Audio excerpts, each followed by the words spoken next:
Welcome. My name is Karla. I'm your host and your author of Soul Tie Saturdays.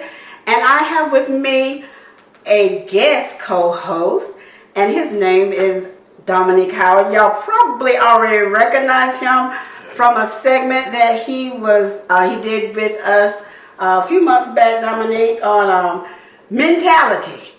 We had a lot of views on mentality, but we're not talking about mentality today.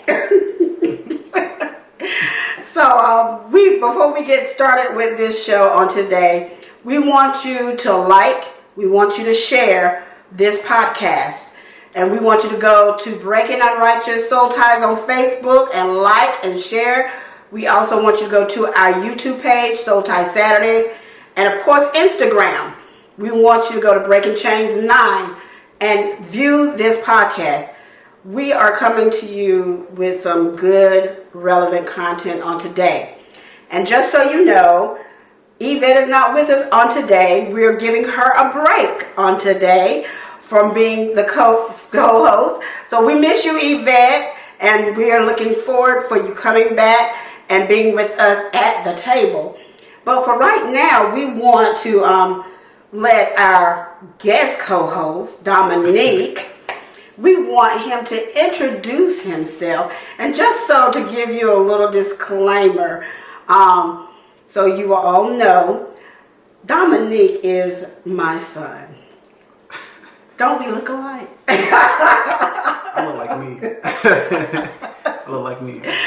Dominique is my son. And once I tell you the title of the topic today, you'll understand why I have my son speaking with us on today, because this is going to blow your mind, and you definitely want to share this podcast. Go ahead, Dominique. Just put me on the spot. I'm putting you on the spot. All right. Hi, everybody. My name is Dominique. I am a legal professional. I'm a paralegal that works at Milberg Law. I am also the VP backup of the National Association for Legal Support Professionals of North Carolina. The North Carolina chapter is one of the 4 biggest organizations that governs paralegals, no different than the American Bar Association and NALA. I think that's a bit about me. Yeah. Now you know why I have him co-hosting with me on today. But we have a very exciting topic, and it's a very relevant topic, Dominique. Mm-hmm. And it's a hot topic. The topic that we're speaking of today on Soul Tie Saturday is Roe versus Wade. Yes. There has been a lot of protests going on around the nation. Even locally here, there's been a lot of protests about the Roe versus Wade being overturned. So we are going to be educated, and also before we get started with our discussion on today, I want you to know we at Soul Tie Saturdays would like to give a disclaimer that each of us may have mixed emotions as it relates to this topic due to spiritual and personal beliefs. However, that which will be discussed today is not, notice that wording, is not an indication of belief of any organization within the faith-based Christian community. We are wanting to have an open discussion and educate as it relates to this topic. So that is our disclaimer for today. Because however, everybody here, and if Yvette was with us as well, she may have a different view as well. But there's a lot of mixed emotions as it relates to the Roe versus Wade, Dominique. Mm-hmm. So this is a very serious topic that we're going to discuss. And just to give a little educational background, I don't know if you want me to give it or do you want to give it? It doesn't matter. Okay. I'm going to do the best I can. I might have to read this out to y'all. But to give a little bit of information about the Roe versus Wade. Roe is really not the real name of the woman. Yes. That is like a pseudonym for her. They do give her name online. I'm not going to do that. But of course, Henry Wade was the name of the attorney. Miss Rowe, I'm going to put it like that. She was a single mother living in the state of Texas. And of course, you know, the state of Texas, they have certain laws dealing with abortion. And at that time, she wanted to have an abortion. She had already had 3 kids, I do believe. That was her third child. That was her. Okay, it was her third child, and she was wanting to get an abortion. And of course, based on the laws in Texas, unless it was certain circumstances like. Well, at the time, abortion was prohibited.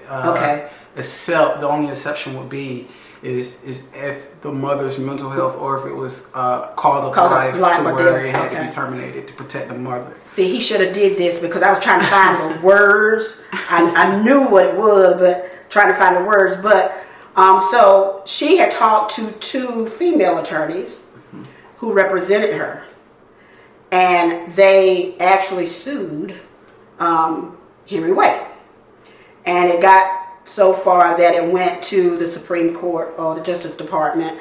And of course, this has been going, that happened almost 50 years ago. Now, because of this leak, whistleblower or whatever it is, what they call it, it may be something that will be overturned. And there's a lot of reasons people have mixed emotion as far as abortions with women. Now, I personally want to say abortions is not a form of birth control. Women, you need to protect yourself at all costs. If you don't want to have no children and you're not ready for no children, then you need to do what is necessary to protect yourself. Get on some form of birth control, or rather yet, if you're not ready, and the person you're with is not ready to even commit to you further than just having a fling, you need to close it. That's all I'm gonna say on that matter. What? Close it up, padlock it, clank clank. That's all I'm gonna say. That is me. We all, you know, we all have made mistakes or whatever. But I do have mixed emotions, Dominique. I, you know, being a believer, we know based on Psalms 139, what the Bible says. You know, and also with Jeremiah, being formed in the womb, God knew us. And a lot of people, you know, a lot of Christians or faith-based communities say, children are not a mistake, even though we say we had them by mistake. There's no mistake. And technically, there is no mistake. However, I do have mixed emotions. I will express that. But I want you to talk a little bit about this topic of Roe versus Wade, and how it actually is going to eventually affect not just the women if it's overturned, but even other groups. Because it's bigger than, it's like the government is taking choice away now. It's like they're telling you what you can or cannot do. And that I do have a mixed emotion with. So can you elaborate a little bit with regard to how this is going to affect not just women, but others? Well, right now, just looking at it, looking at the situation, is really a lot of unanswered questions. There's no telling what could potentially happen with it being overturned. It may not be overturned. Right now, this is just a draft opinion. It's nothing final. I'm pretty sure they're going to make some changes to the opinion concerning it. But I think the situation with abortion, or more so, is how it's regulated. I read the draft, actually, part of the draft. I didn't read the full 96 or 98 page, but just in it, I can see why some people are, I guess, oblivious to it, because you have people that are pro-life and then you have pro-choice individuals, which in my personal sense, I think that they take something that is what I would say positive, and they make these terminologies negative. Like if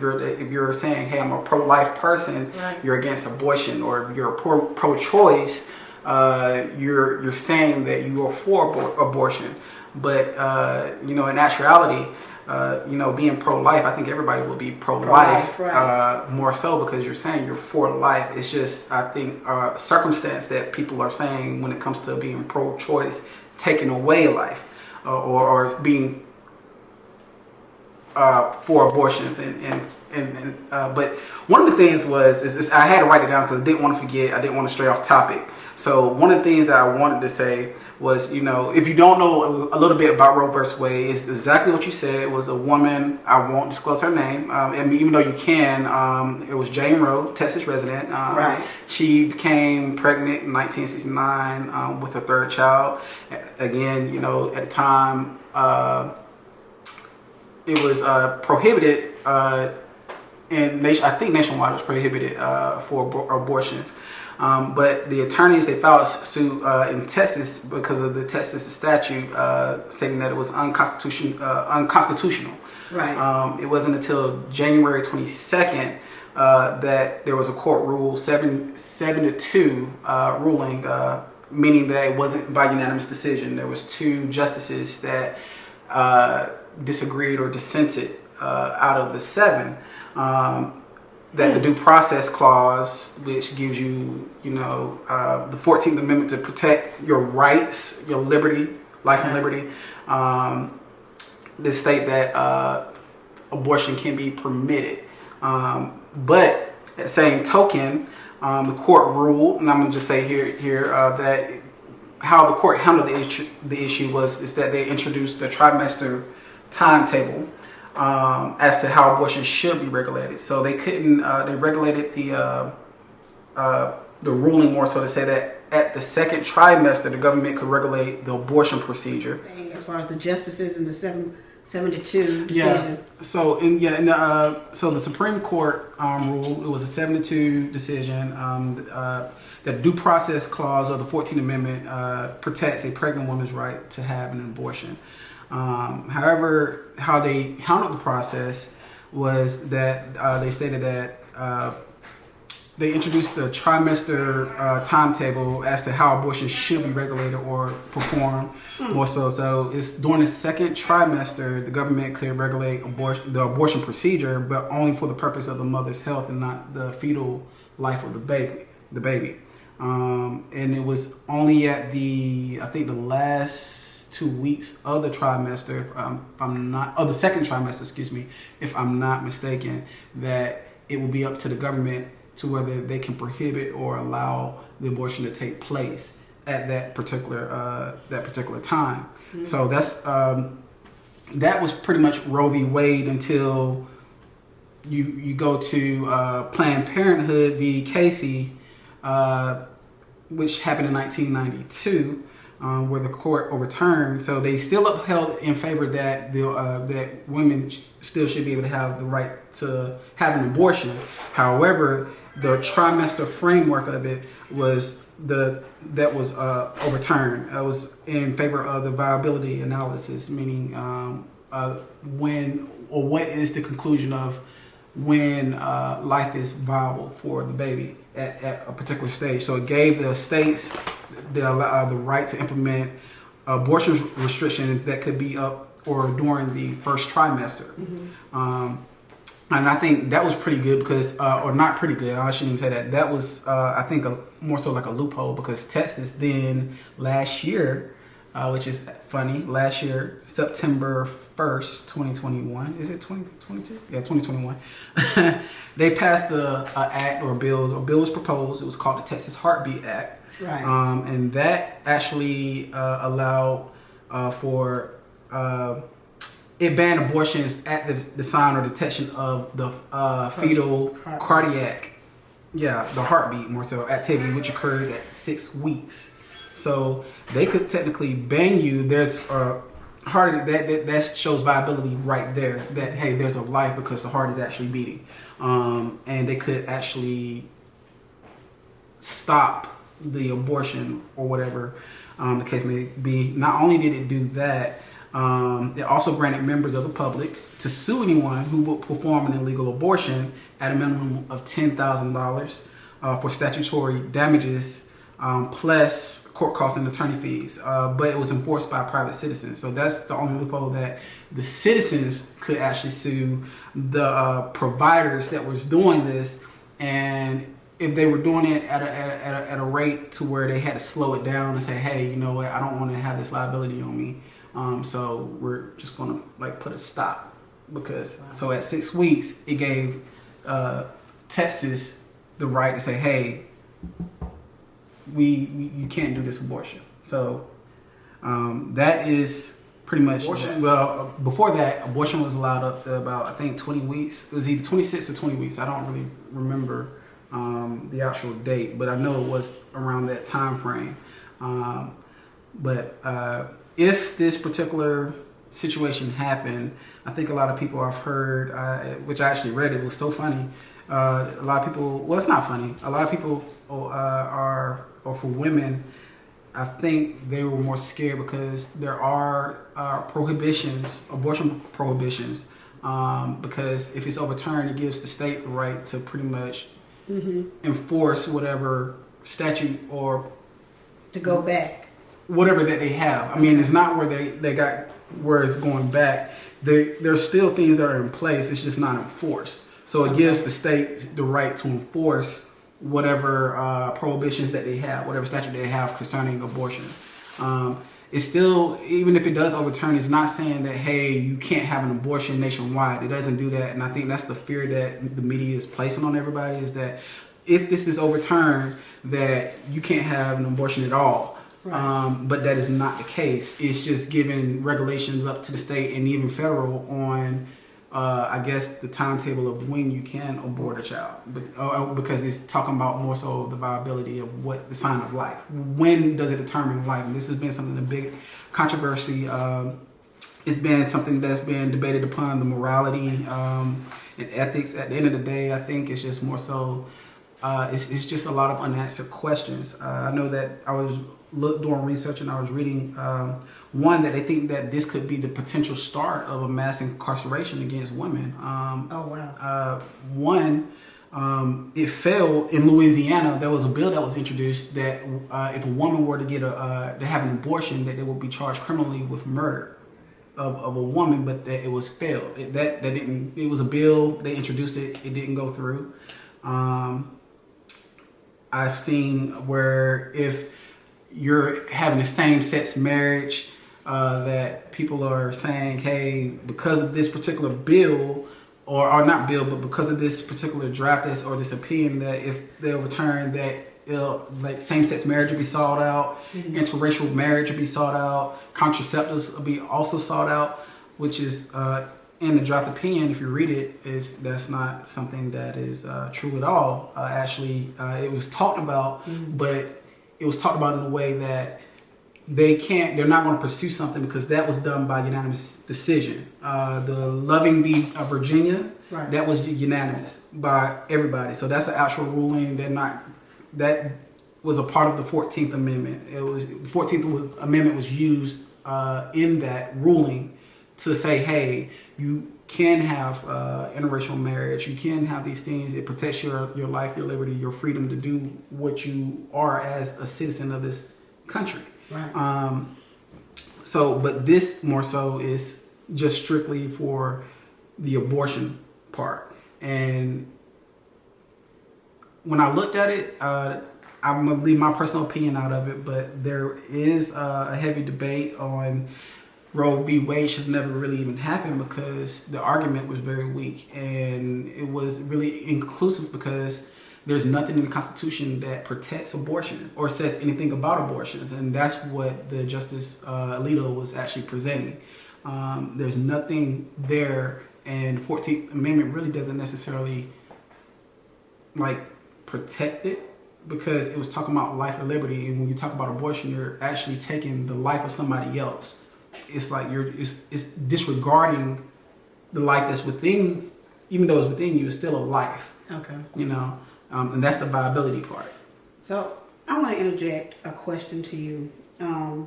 As far as the law being overturned, you might have touched on this a little bit, but there are 9 states that have pre-Roe abortion ban on their books. These states, they include Alabama, Arizona, Arkansas, Michigan, Mississippi, our good old state, North Carolina, Oklahoma, West Virginia, and Wisconsin. Now, my question is, would this totally ban abortion in these states? I mean, unless, I know, we stay in North Carolina. And there's a lot of trigger states that I was looking at as well. There's a lot of trigger states that are not even listed here.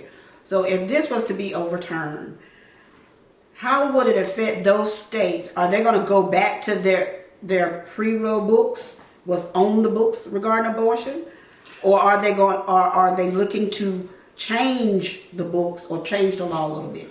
Well, if it's overturned again, this is just a draft. It's nothing that is formalized because there's a lot of things that has to be looked at. I know one of the things that was supposed to be looked at was if they brought it out that, like, let's say if a 14-year-old girl was raped, right? Would she be held criminally if she were to abort that child because of something that happened to her? It's almost like trying to be the perfect victim or whatever. Like, you would have to prove that you were the perfect victim of a crime.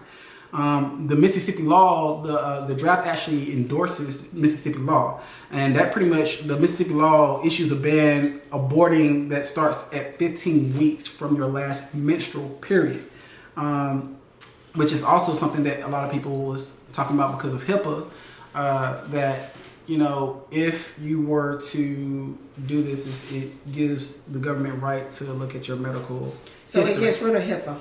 No, it doesn't get rid of HIPAA because just along with a lot of other things, no different than, I would say, and again, this is totally out of my personal opinion, not an attorney or anything of that nature, but it's no different than if you're going to a job and they have you to do a drug test. Well, a drug test is medical procedure, but it gives your employer the right to know if if you have any recreational drug that could possibly hinder you from doing your job.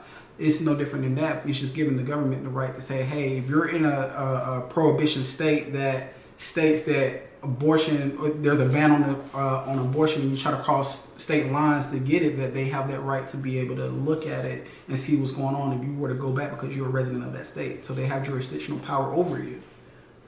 So, which plays a part of would you be charged criminally? A trigger state is just trigger laws are more so is stating that, and I want to say this loosely, not too loosely, that if you were to, like, if this was to be overturned, that this could immediately go in effect for those states. Right. But at the same token, it's still a lot of unanswered questions concerning it. I know that there's a lot of defense attorneys. They are preparing themselves for the worst, because if it does overturn, it doesn't state that there's nothing that state that there can't be revisions done to where you will be charged. If you were to have an abortion, an illegal abortion, because again, it wouldn't put a ban nationwide on abortions. It's just that if you're in a state that says, like Texas, if they say, hey, because of the particular trimester that you're in, that there's viability here, there's life, you pretty much got to see this through. When you chose to go across state lines and say, hey, well, I'm gonna get an abortion anyway, would that state hold you criminally responsible? That could be a possibility. And depending on that, you could be facing hefty fines. And when we talk about the fear of it all, as far as being held criminally responsible, is not where these are minor offenses. These are felony offenses to where you could be doing like some hefty time, 10, 15 years, if not more. It's just that serious. So when you're saying the fines and all of that, is this going to be coming upon the woman that has the abortion, or is this to be inclusive of the physician that does Both, because actually it's even worse than that. Because you got to realize, if you're doing something criminally, anybody that is assisting you, that's aiding and abetting. Okay. The person that did it, they're also, they committed a crime because they performed the act of an illegal abortion. The person that wanted a legal abortion, which is the mother, if there's nothing wrong with your health and you chose to take the life of a child, even though you may not deem it a life or whatever it may be, it's still, you're in a state that has a law that prohibits you to do so. So not only would you, as the individual, if you were pregnant, be facing time or be facing criminal charges, anybody that actually assisted you too, they will also be facing charges as well. So it's just that serious. Ooh, this is serious. This is serious. Very serious. And the reason why that is one reason why we wanted to talk about this relevant topic, because I do believe a lot of people are not aware. Like you were talking about the draft, and there were certain things I was not aware of. I think people just, the fact of the matter that they're taking the choice away of having an abortion, if that is what the woman chooses to do. I'm still having mixed emotions on this, and I want to switch it a little bit and go, let's talk about it from the Christian perspective, if we could. We know Roe versus Wade. We realize that in the faith-based community, they're not pro-abortion, period. Most of them. However, we need to be real about this. There are a lot of people, faith-based Christian believers, women, men, got entangled in some type of soul tie relationship, didn't want other people to know, and they ended up having abortions. Because they want the right fit they want the right man or the right woman or whatever to be married to or whatever. That does happen in the church community, whether the church want to, realize it or not. I have to also go here with the faith-based community.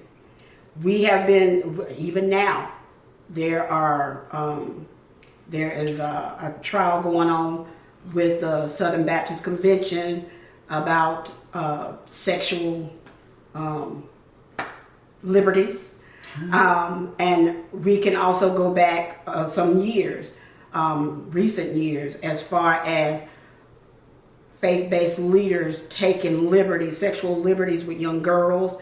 Some of these young girls become pregnant.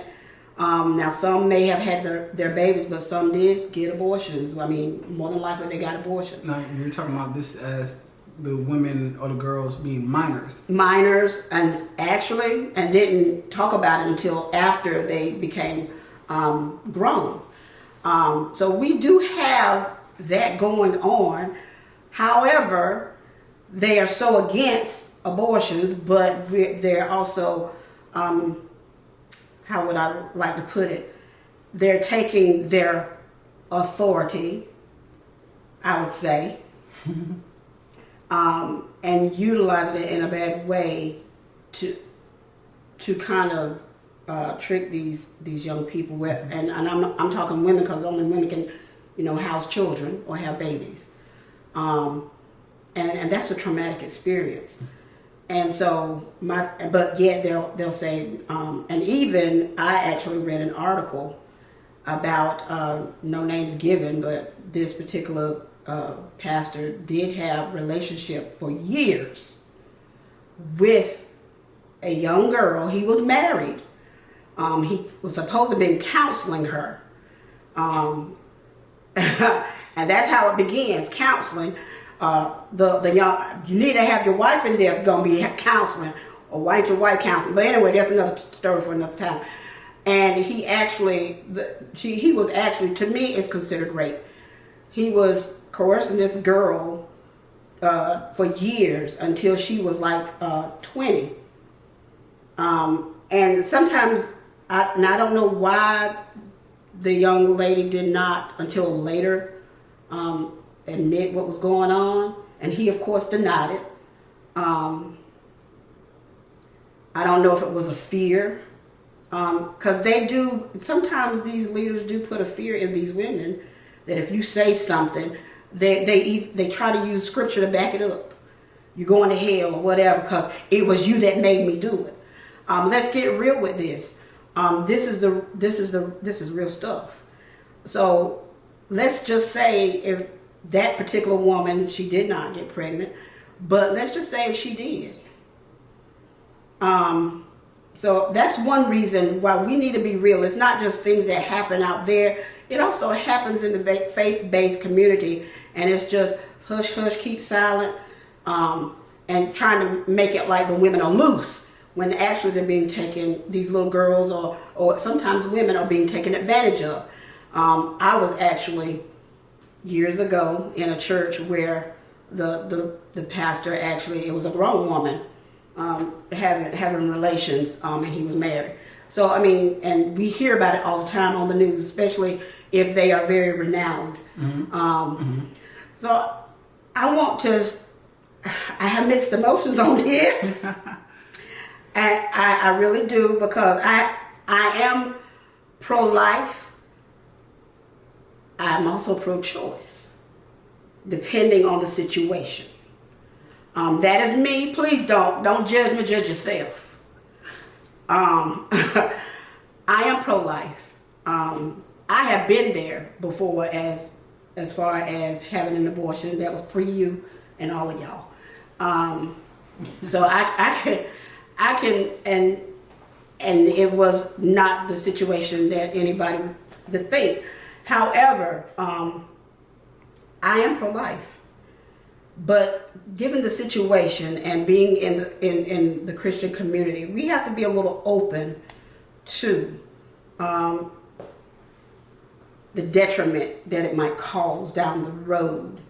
So I want you to talk about this a little bit, because when I think about taking somebody's choice away, not just in this situation, if they're going to overturn it and then the government or state start telling us what we should not do, how we should not do it, and make certain things criminal, what are they going to do next?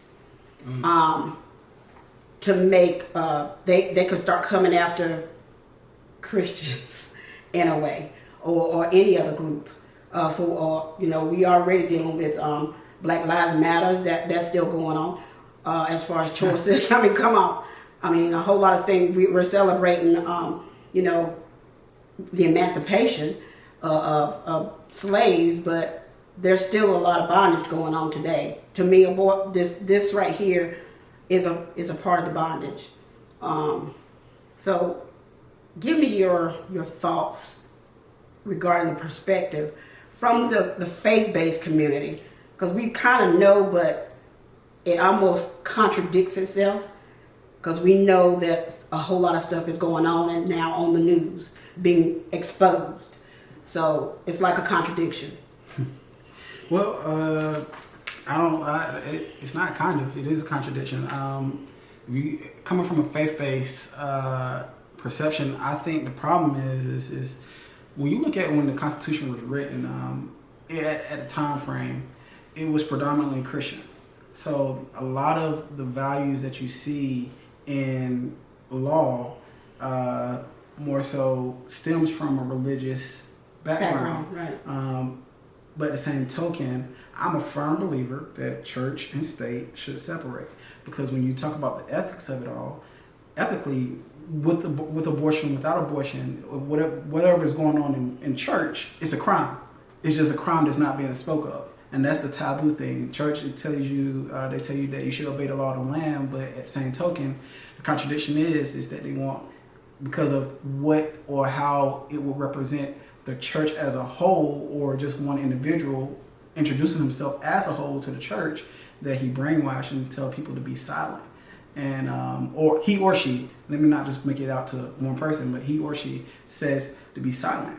But if you're messing with somebody that's a minor and you're an adult, hands down in the state, that's a crime, that's rape, that's punishable, and you could be facing a long time in prison. So, but the thing is, when you go to a church, a home church or a local church or whatever the case may be, you get in a relationship with these individuals and you have a trust there, and you get brainwashed, as you stated, because they do teach you like, hey, if you do this, you know, you're going to hell. You do, and to me, if you're talking about anything that's dealing with faith, the Bible is clear. You have to be aware and you have to be watchful of false teachers and false prophets. But the problem is they equate false teachers to false prophets to telling lies within the Bible, but being false doesn't just equate to that. It's also living a fake life. Oh my. So double life. Yeah, so because when you talk about being false, what's false? It's something that's not true, right? So if you're living something and you're not abiding by it, then what you're doing is not true, it's false. And you're falsifying the priesthood of saying this is what I believe when you're doing the exact opposite. You know, so, but the thing is, people don't look at it in that light, and that's the reason why I say the biggest fight that you'll ever see is morality versus ethics. What's ethically right, what you have the right and privilege to do, versus what is morally right and what you should do and what should be done by obligation. And a lot of people, they feel, but the thing is, a lot of people's morals are misconstrued, because how you're raised is what you're going to believe. That's your moral foundation right there. How you're raised, you want to have that moral foundation, but it's up to you to be able to alter that moral foundation based on the knowledge that you have and what you see. And I think that is what is inevitably the biggest confusion that I see in any faith-based community. Because they do tell people it's so taboo. You see it. You see it in church that, hey, you see person. It's almost like they're celebrities. You got these pastors and leaders. They be praised as celebrities and like, oh my God, and everybody want to flock towards them for what we would say as a millennial. They do it for clout. But at the same token, I look at it as it's ridiculous and it's stupid. Because the thing is, you're allowing something to fester knowing that it's wrong and it's corrupt. So when you look at it, what people call sinners, they laugh at Christians because they're like, you are the most corrupt organization on the God-given earth. Y'all doing stuff that I know as a sinner I wouldn't do, but y'all doing it and you're claiming that y'all going to heaven or you're godly or you're righteous. If your God allows this or is allowing something like this to fester in your church, and not doing something about it, then why would I want to worship that God? It seems different. You're an ambassador of Christ, yet misrepresenting Christ because you're saying, hey, Christ allows this. Because you're in position, utilizing his name. It's no different than what happened with Johnny Depp case when Johnny, even though Johnny won his case, but because of what his attorney did, there was a vicarious liability when he was saying false information, and Johnny got sued, so he had to end up paying Amber Heard for that wrong information, because that was actually defamation of character, right? So it's no different. You're an ambassador of Christ. You're utilizing Christ's name, creating these corrupt acts. There's a liability on the Christian foundation, which is why people look at Christians as hypocrites, liars.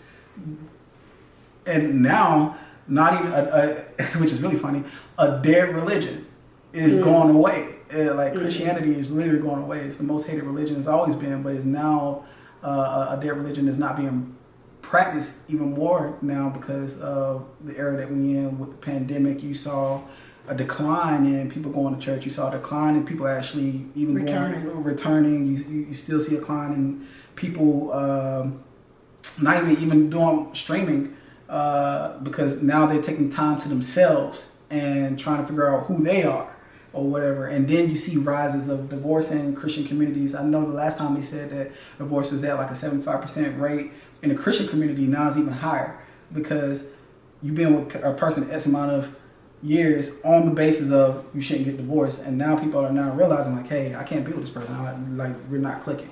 So, but stemming back to the whole situation with abortion, more so, like when a pastor or a leader of the church, they do something and that child ends up getting pregnant, well, I mean, it's the existence right there to show that there was a crime that was committed. Now, how she should go about it, I think that's the unanswered question. Would this child, if she were to abort, be tried as a criminal?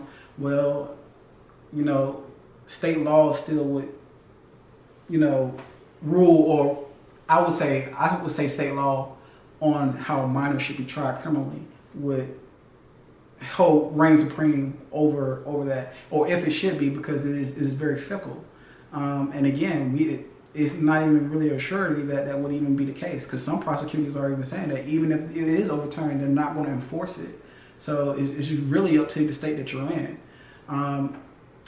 And again, I think they got 2 weeks before they actually make a decision on it, and that's really something that is going to be included. So I think that yes, there's a bit scared, but I don't think people should be as scared, because it's not saying, hey, we're taking all the rights away, like saying you can't abort. That's never been said.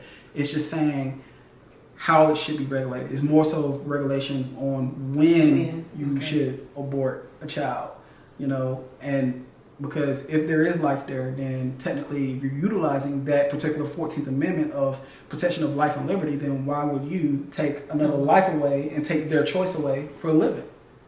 Okay. So I think a lot of people should just calm down and let it play out. Because the thing is, nobody's stupid. I mean, they understand. I don't really care too much for government, because we know the government is corrupt. But at the same token, people are human, and I think the situations of what people are trying to include, they're good topics and they're good situations. But at the same token, it's the reason why it's taking so long is because it's just that serious. Because there's a lot of providers right now that possibly could lose a lot of money if this is overturned, because people are fearing like, hey, well, if you're pregnant, got to get abortion right in and there before it shows the sign of life. But that's not the case.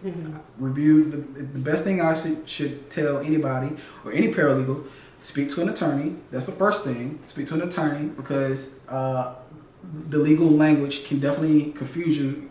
Is different than any other type of literature or English language there is. When you talk about a matter of law, speak with an attorney. Make sure that you're doing your research to look up your statutes to see if you're in a state that has a prohibition that is severe to where you possibly could be held liable criminally, or whatever the case may be, or just see the timetable of where you can do this if you're seriously considering it.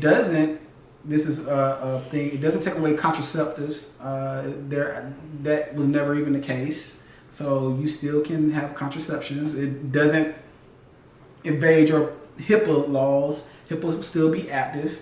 You still can marry. Same sex is not being pursued. So I think these are the propaganda of it all was causing fear into a lot of people. And when you have a lot of fear, it gets too hectic. And then people start doing stupid stuff.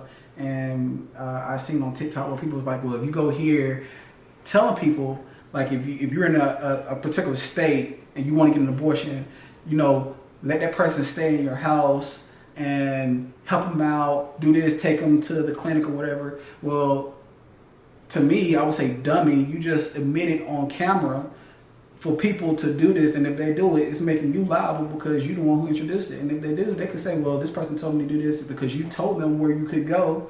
That's a part of aiding and abetting. You're an accomplice. You just openly admitted. Accomplice is better than like police say when you get arrested. You have the right to remain silent. In my mind, you have the right to shut up. because it can be used against you. Like, don't incriminate yourself. Don't try to plead the field when you already incriminated yourself and the world saw it. It's really stupid. Just shut up. Be quiet. If that person do it, this is not like the Underground Railroad where you slave trying to make it up to the north. This is something where you really just, if you are choosing something, this is actually a choice. If you're choosing, at the end of the day, your choice hasn't been taken away. You're still choosing if you want an abort. It's just the time frame of when you can. And I don't think people are looking at it in that light. Well, Dominique, I do thank you for the education of it, of Roe versus Wade, because I believe people didn't realize, or I can say even myself probably didn't realize, as far as is the timing of when you abort that fetus once it has a heartbeat, and depending on the timing of the pregnancy. But women, men, the best thing to do, I know sometimes y'all, and I'm not saying go out and just have a fling, y'all been knowing each other and y'all just do stuff. Sometimes you need to slow down, step back. You need to protect yourself, because you don't want to be in this situation, because you don't know what may happen in the future, in the near future, or even in the far future, where it regards your choice. And so I want to end this segment. There was something that I saw, and I would like to thank my very own first cousin, Donna Badger Ross. She had posted it, and actually it said a lot to me, because I think a lot of people like myself, and even her, because she did post it, this is where I'm at on the abortion, not just Roe versus Wade, but abortion period. Because again, I am pro-life. I also am pro-choice. I'm gonna read this for you. And here's what it says. It says, I'm not pro-murdering babies. I am pro-Becky, who found out at 20-week anatomy scan that the infant she had been so excited to bring into this world had developed without life-sustaining organs. I'm pro-Susan, who was sexually assaulted on her way home from work, only to come to the horrific realization that her assailant planted his seed in her when she got a positive pregnancy test result a month later. I'm pro-Teresa, who hemorrhaged due to a placental abruption, causing her parents, spouse, and children to have to make the impossible decision whether to save her or her unborn child. I'm pro-little Kathy, who had her innocence ripped away from her by someone she should have been able to trust, and her 11-year-old body isn't mature enough to bear the consequences of that betrayal. I'm pro-Melissa, who's working 2 jobs just to make ends meet and has to choose between bringing another child into poverty or feeding the children she already has because her spouse walked out on her. I'm pro-Brittany, who realizes that she is in no way financially, emotionally, or physically able to raise a child. I have something for Brittany, just don't do nothing. I'm pro-Emily, who went through IVF, ending up with 6 viable implanted eggs requiring selective reduction in order to ensure the safety of her child and a safe amount of fetuses. I'm pro-Christina, who doesn't want to be a mother, but birth control methods sometimes fail. I'm pro-Jessica, who is finally getting the strength to get away from her physically abusive spouse, only to find out that she is carrying the monster's child. I'm pro-Vanessa, who went to her confirmation appointment after years of trying to conceive, only to hear silence when there should be a heartbeat. I'm pro-Lindsay, who lost her virginity in her sophomore year with a broken condom and now has to choose whether to be a teenage mom or just a teenager. I'm pro-Courtney, who just found out she's already 13 weeks along. but the egg never made it out of her fallopian tube. So either she terminates the pregnancy or risks dying from internal bleeding. So the thing about it is, you can argue the fact that whether we're pro-choice all you want, but the truth is, we are pro-life. Their lives, their women's lives. And the thing about it is, we don't get to pick and choose the scenarios that should be accepted. That's where I'm at. I am pro-life. But there are certain scenarios that we have to take into account. And just in case those women that go through this and they choose to keep the baby, they need a very close sphere of network within their community to help them out, to get through this trauma, to get through anything, because you never know. So I would like to thank Dominique again for coming and talking about Roe versus Wade. This is a very sensitive topic.